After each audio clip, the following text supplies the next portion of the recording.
In Your Vote 2020, a drastic cut in polling locations and an avalanche of absentee ballots. Yeah, a day after the primary election, those issues have created a hornet's nest of complaints towards the election board. News 8's Richard Essex has that story. Almost 24 hours after the polls have closed, the Marion County Board of Elections is still counting votes. The election board is dealing with a crush of absentee and mail-in ballots.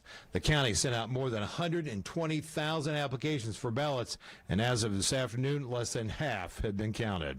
You know, we do anticipate having a huge demand in absentee requests for the general election. Counting absentee ballots is very labor intensive. Once the ballot is returned, it has to be matched up with the application, which means shifting through mountains of paper one at a time. Lots of paper involved, lots of signature matching, you know, taking ballots out of the envelopes, things of that nature. The nature of voting, casting a ballot for democracy, is not always a swift process. Researching candidates, issues, finding your polling location, and setting time aside to vote is time-consuming. Marion County Election Board has slowed down the process even more by reducing the number of polling locations from 270 to 22, which resulted in lines longer than Marion County voters have seen in decades for a primary election.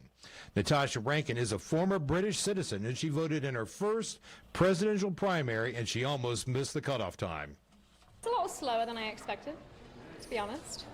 And there's just less, there was less notice, and I didn't see a whole lot of media coverage about reminding people to vote today. I literally got here with 1 minute to spare.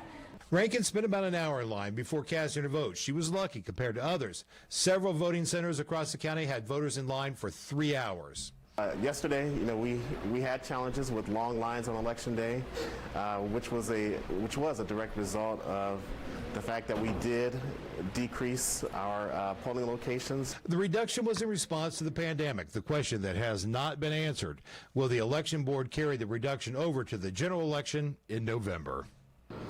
The county had said that they needed extra hands to help count all the votes, and the final vote may not be counted until Thursday.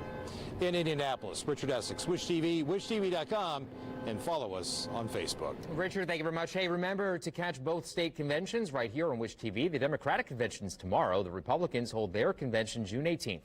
Both start at 5:30 p.m. Watch them live right here on Wish TV and wishtv.com.